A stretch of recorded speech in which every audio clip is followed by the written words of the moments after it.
Welcome to RS class. मैं कौशल Singh advocate आपका हार्दिक स्वागत करता हूँ अपने यूट्यूब चैनल पे। और साथियों, कैसे हो सब लोग? स्वस्थ होंगे।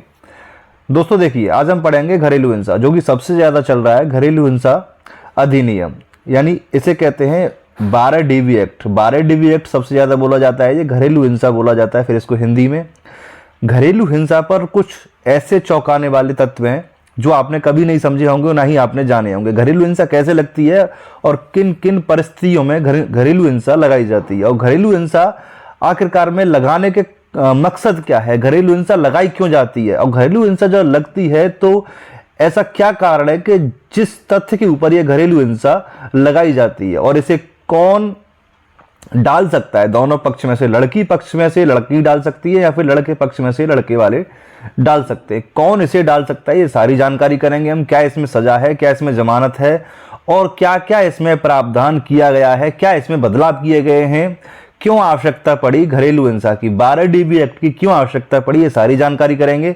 जो भी भाई बहन हमारे चैनल पर नए आए हैं वो चैनल को सब्सक्राइब जरूर कीजिएगा और वीडियो को लाइक जरूर करके जाइएगा। एंड में साथियों, वीडियो अच्छी लगे तो वीडियो को लाइक जरूर करके जाइएगा और चैनल को सब्सक्राइब जरूर कीजिएगा। चलिए देखते हैं, साथ में बने रहिएगा, पूरा वीडियो देखिएगा। आइए स्टार्ट करते हैं, लेट्स गो। देखिए दोस्तों, स्टार्ट करते हैं आज की क्लास। डोमेस्टिक वायलेंस, घरेलू हिंसा से बचने के उपाय। घरेलू हिंसा से बचने के उपाय जाने क्या है कानून। देखिए, घरेलू हिंसा ऐसा नहीं कि घरेलू हिंसा अगर लड़की पक्ष से डाल दिया जाए तो उसका बचने का कोई उपाय नहीं हो, यानी बचने का उपाय है। क्या उपाय है उसका, वही हम इसके बारे में जानकारी करेंगे। देखिए, पढ़ते हैं इसके बारे में।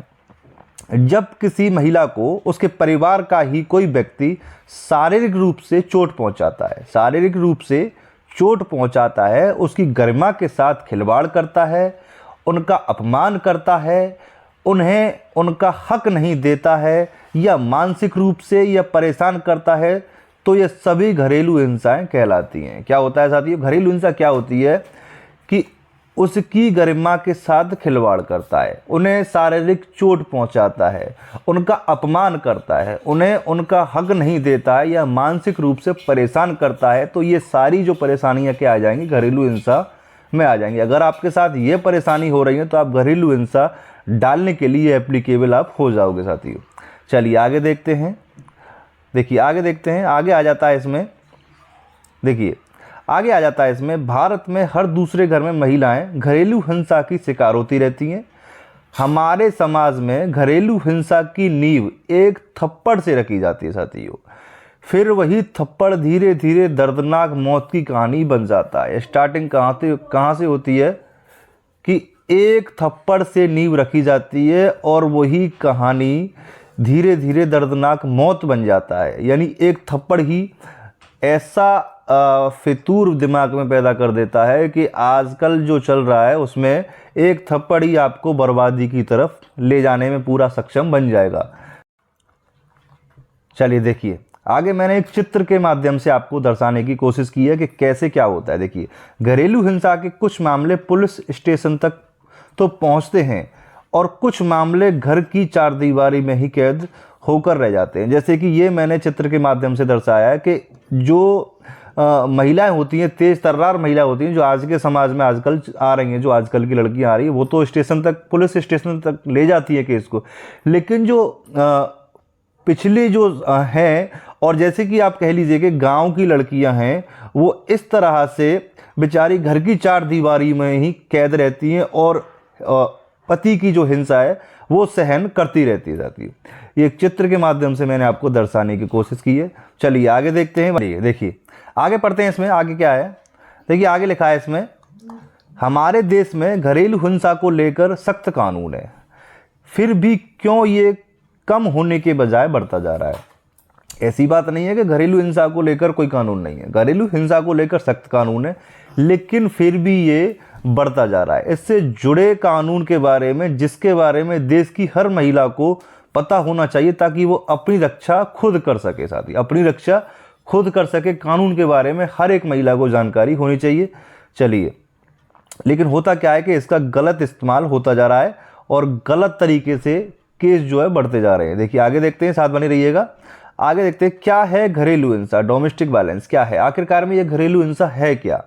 देखिए, जब किसी महिला को उसके परिवार का ही कोई व्यक्ति शारीरिक रूप से चोट पहुंचाता है, उसकी गरिमा के साथ खिलवाड़ करता है, उनका अपमान करता है, उन्हें उनका हक नहीं देता या मानसिक रूप से परेशान करता है, तो ये सभी घरेलू हिंसा कहलाते हैं साथियों। जैसा कि अभी हमने ऊपर देखा और ये एक बार हमने समझा कि क्या है घरेलू हिंसा, आखिरकार में आता क्या है। बहुत सी दिमाग में ये रहता है कि घरेलू हिंसा होती क्या है, घरेलू हिंसा का केस हम कब दायर कर सकते हैं। तो ये जो कंडीशन है, इन कंडीशनों में आप घरेलू हिंसा का केस दायर कर सकते हैं साथियों।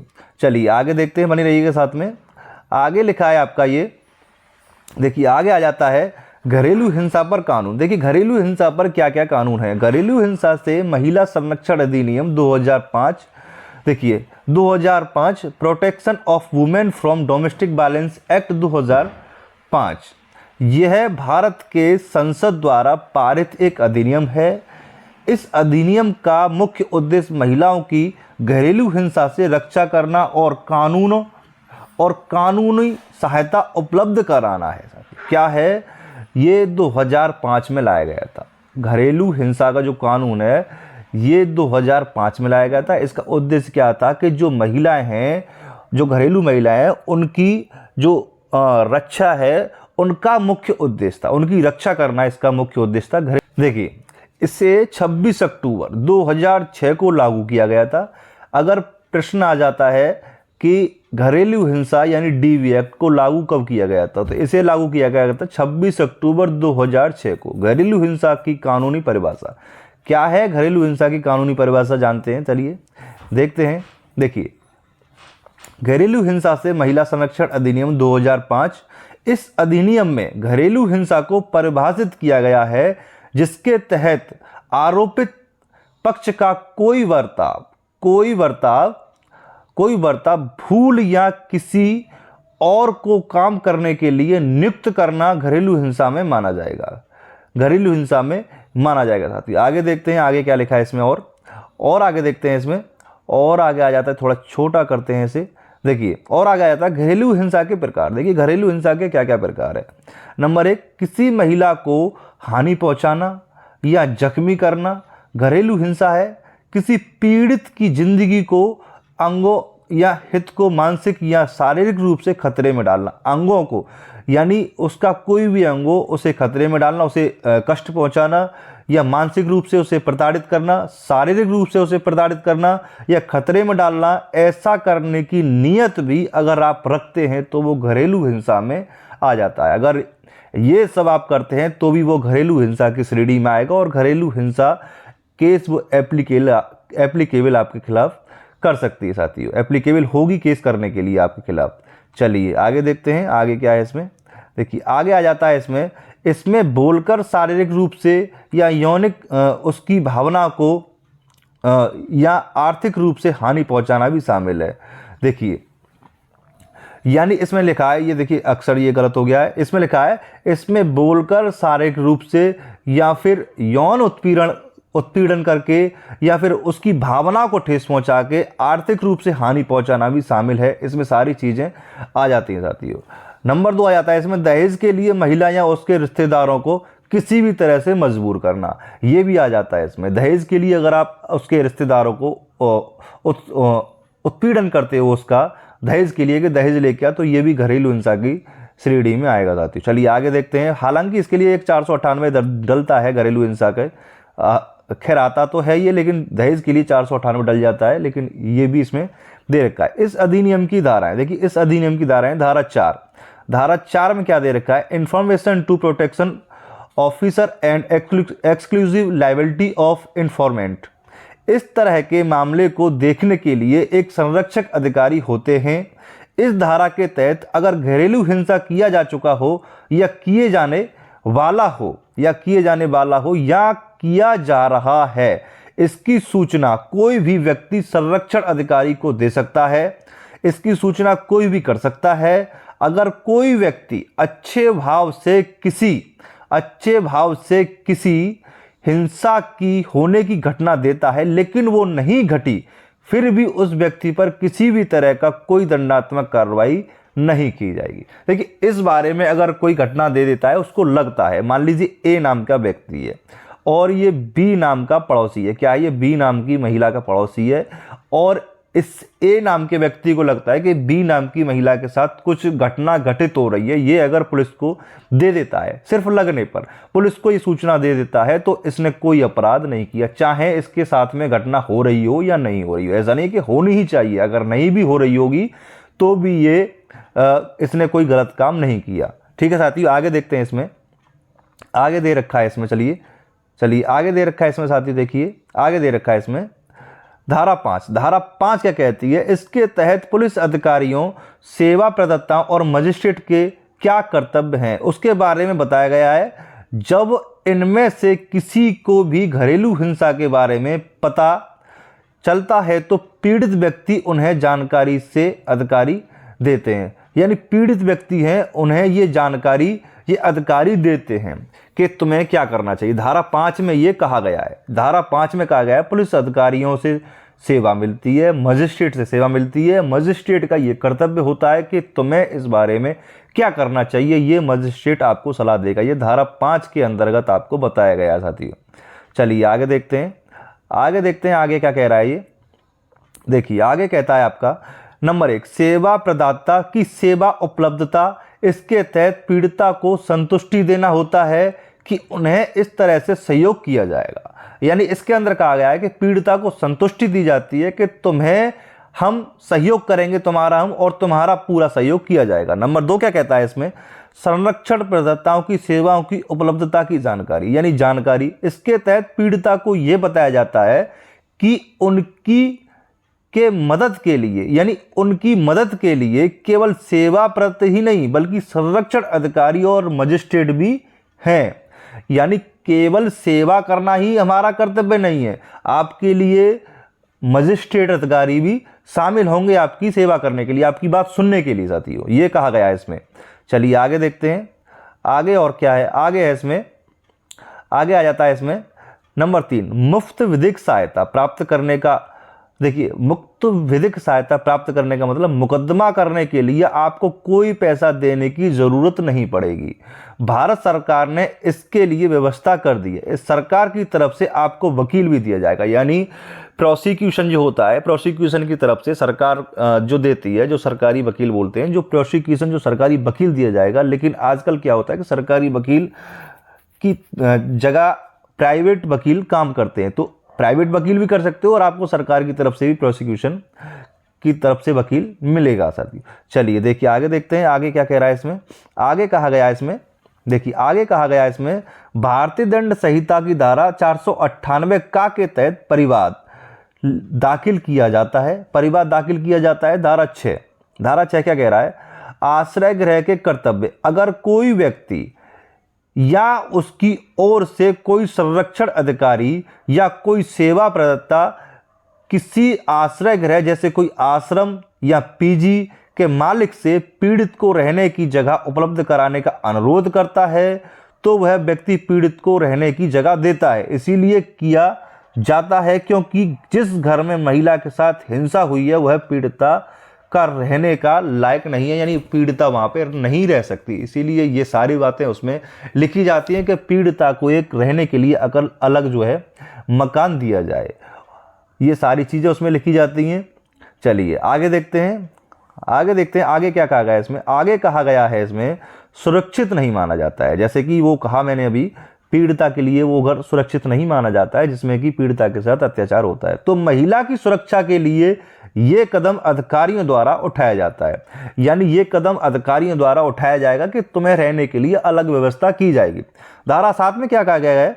अगर पीड़िता को चोट लगी है तो उसे अधिकारी द्वारा उन चिकित्सक के पास इलाज कराया जाएगा जो इस तरह के पीड़िता की मदद करते हैं, जिसके लिए पैसा नहीं लिया जाएगा। जैसे कि सरकारी हॉस्पिटल में ले जाके मदद कराई जाएगी उसकी, जो कि अगर उसे चोट लगी है तो सरकारी हॉस्पिटल में ले जाया जाएगा उसे।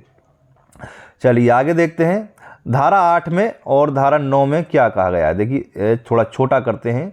चलिए धारा 8 में क्या कहा गया है? धारा 8 में कहा गया है, इसके तहत राज्य सरकार हर जिले में जरूरत के अनुसार संरक्षण अधिकारी को नियुक्त करती है।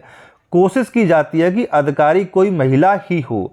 देखिए जो भी होती है, अगर महिला से रिलेटेड ये केस है तो जितने भी होंगे, डॉक्टर भी महिला होगी, अधिकारी भी महिला होगी, जहां तक की कोशिश की जाएगी महिला की मदद करने के लिए महिला ही अधिकारी वहां पे अपॉइंटमेंट की जाएगी। साथियों धारा 9 में क्या कहा गया है? धारा 9 में कहा गया है इसके तहत संरक्षण अधिकारियों के कर्तव्य के बारे में जानकारी दी जाती है, यानी संरक्षण जो अधिकारी हैं उसके कर्तव्य के बारे में जानकारी दी जाती है। धारा 8 में कहा गया है राज्य सरकार हर जिले में जरूरत के अनुसार संरक्षण अधिकारी की नियुक्ति करता है, यह धारा 8 में कहा गया है। धारा 9 के अनुसार देखिए सबसे पहले अधिकारियों के मामले को पता चलेगा, यानी सबसे पहले अधिकारियों के मामले का पता चलेगा, अधिकारी मामले की जांच करेंगे, घरेलू हिंसा की रिपोर्ट दर्ज करेंगे। यानी धारा 9 में ये बताया गया है कि आपकी रिपोर्ट कौन दर्ज करेगा, आपकी रिपोर्ट की कौन जांच करेगा, कौन देखभाल करेगा, ये धारा 9 में कहा गया है। साथियों आगे देखते हैं, आगे कहा गया है इसमें, देखिए थोड़ा बड़ा करते हैं इसे, आगे देखिए आगे आ जाता है इसमें, उसके बाद देखा जाता है कि उस क्षेत्र के पुलिस कौन है, फिर उन्हें उनकी जानकारी दी जाती है और इस मामले की कॉपी भेजी जाती है। यानी ये देखा जाता है कि जिस क्षेत्र से आप आ रहे हो केस करने, उस क्षेत्र का पुलिस अधिकारी कौन है और उस क्षेत्र के पुलिस अधिकारी को एक कॉपी जो आपने दावा दायर किया होता है उस पुलिस अधिकारी के पास भेजी जाती है। आगे देखते हैं, पीड़िता को सारी सुविधाएं फ्री दी जाती हैं। ऐसा नहीं है कि कोई पैसा लिया जाता है, पीड़िता को सारी सुविधाएं फ्री दी जाती हैं। चलिए देखते हैं क्या क्या सुविधाएं जो कि फ्री दी जाती हैं। धारा 10 कहती है कोई भी स्वैच्छिक संगठन या कंपनी जो महिलाओं की सुरक्षा या अधिकारियों की बात करती है वे राज्य सरकार के पास पंजीकरण करवा सकती है, वे राज्य सरकार के पास पंजीकरण करवा सकती हैं। नंबर 11, धारा 11 क्या कहती है? केंद्र सरकार और राज्य सरकार लोगों को मीडिया के माध्यम से जागरूक करती हैं। धारा 11 ये कहती है आपकी। चलिए आगे देखते हैं, धारा 12 क्या कहती है? धारा 12 कहती है आपकी, थोड़ा छोटा करते हैं इसे, धारा 12 कहती है आपकी कोई भी व्यक्ति या संरक्षण अधिकारी या अन्य कोई घरेलू हिंसा से पीड़ित की ओर इस अधिनियम के तहत मुआवजा या नुकसान के लिए मजिस्ट्रेट को आवेदन दे सकता है। मजिस्ट्रेट सुनवाई की पहली तारीख न्यायालय द्वारा आवेदन प्राप्ति के 3 दिन के अंदर देगा, यानी 3 दिन के अंदर ये सुनवाई देगा। लेकिन आजकल केस पेंडिंग में इतने हो गए कि 3 दिन का समय मिलता ही नहीं है, डेट चली जाती है महीनों में, इतने पेंडिंग केस होते जा रहे हैं। तो ये नियम तो खैर किताबों में ही रख के रह जाते हैं। चलिए आगे देखते हैं, आगे क्या कहा गया है इसमें। धारा 13 में कहा गया है सुनवाई के दौरान आपको उपस्थित होना होगा। जाहिर सी बात है, अगर आप कोई केस कर रहे हो तो सुनवाई के दौरान आपको उपस्थित होना होगा। धारा 16 कहती है पक्षकार ऐसी इच्छा करे तो कार्रवाई बंद कमरे में हो सकती है।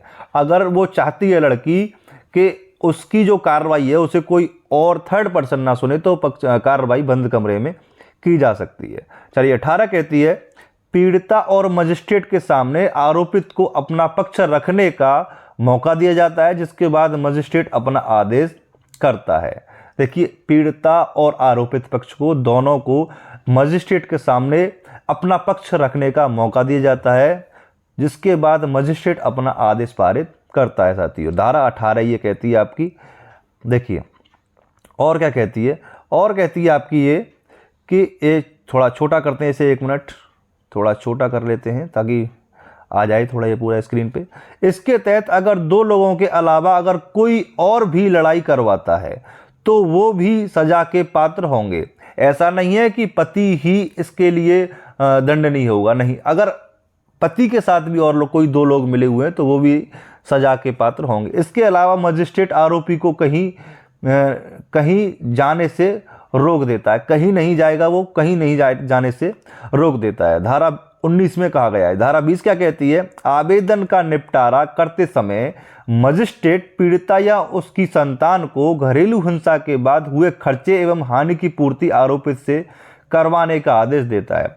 यानी इसका उद्देश्य क्या है कि धारा 20 में कहा गया है कि जो भी खर्चा हो रहा है उसका खर्चा प्लस उसके बच्चों का खर्चा मजिस्ट्रेट ये आदेश देता है कि ये सारा जो खर्चा हो रहा है आप ये खर्चा वहन करेंगे। किससे कहता है? पति से कहता है ये। चलिए आगे देखते हैं, आगे कहा गया है इसमें, धारा आगे कहा गया है इसमें, देखिए आगे कहा गया है इसमें, थोड़ा छोटा करते हैं इसे, आगे कहा गया है इसमें धारा 23 में अंतरिम और एक पक्षी आदेश देने का हक मजिस्ट्रेट को होता है। ये नहीं है कि अगर अपोजिट पार्टी उपस्थित नहीं हो रही है तो निर्णय होगा ही नहीं, जी नहीं, एक पक्षीय आदेश हो जाएगा, यानी एक्स पार्टी में आदेश हो जाएगा। ये मजिस्ट्रेट को पावर होती है कि एक पक्षीय आदेश वो दे सके साथियों। धारा 27 में कहा गया है, धारा 23 के अंतर्गत ही आदेश दिया गया है कि एक पक्षीय आदेश कर सकता है, मजिस्ट्रेट को पावर होती है। धारा 27 कहती है अधिकारिता पीड़िता आरोपी जहां रह रहा है वहीं सुनवाई होती है। यानी जैसे कि कोई एक जिले में रह रहा है, जैसे मथुरा में रह रहा है तो मथुरा में ही सुनवाई हो सकती है। ये नहीं कि मथुरा में सुनवाई नहीं होगी, आगरा में होगी या फिर दिल्ली में होगी, जहां वो रह रहा है वहीं सुनवाई हो सकती है। धारा 29 में कहा गया, देखिए महिलाओं के लिए बहुत सी सुविधाएं दी गई हैं ताकि आने जाने में कोई हेजिटेशन या कोई डर ना हो। देखिए धारा 29 में कहा गया है कि अपील 30 दिन के अंदर ही आपको अपील करनी होगी। यानी अपील के बारे में अगर बात की जाए तो धारा 29 में कहा गया है कि 30 दिन के अंदर आपको अपील करनी होगी। अगर कोई आपको अपील करनी है तो 30 दिन का समय होता है मात्र, ये धारा 29 के माध्यम से आप कर सकते हो। धारा 31 क्या कहती है? धारा 31 कहती है अगर आरोपित ने कोर्ट के आदेश को नहीं माना तो यह दंडात्मक होगा साथियों। अगर कोर्ट यह आदेश दे देता है कि आपको इतना खर्चा देना होगा या फिर मकान देना होगा, बच्चों को इतनी फीस देनी होगी या बच्चों का इतना खर्चा देना होगा, ये कोर्ट आदेश कर देता है पारित। अगर ये आरोपी नहीं मानता है, आरोपी जो है ये नहीं मानता है, कोर्ट की अवहेलना करता है, उसका आदेश का पालन नहीं करता है, तो उसे दंडात्मक कार्रवाई की जाएगी उसके खिलाफ साथियों। ऐसा नहीं है कि वो बच जाएगा, उसके खिलाफ दंडात्मक कार्रवाई की जाएगी साथियों। तो आज की क्लास हमारी यहीं समाप्त होती है। आज की क्लास कैसी लगी या कमेंट बॉक्स में हमें ज़रूर बताइएगा और साथियों वीडियो लाइक करके ज़रूर जाइएगा। आगे एक नई धारा लेके आपके सामने फिर उपस्थित होता हूँ, तब तक के लिए वंदे मातरम, जय हिंद साथियों।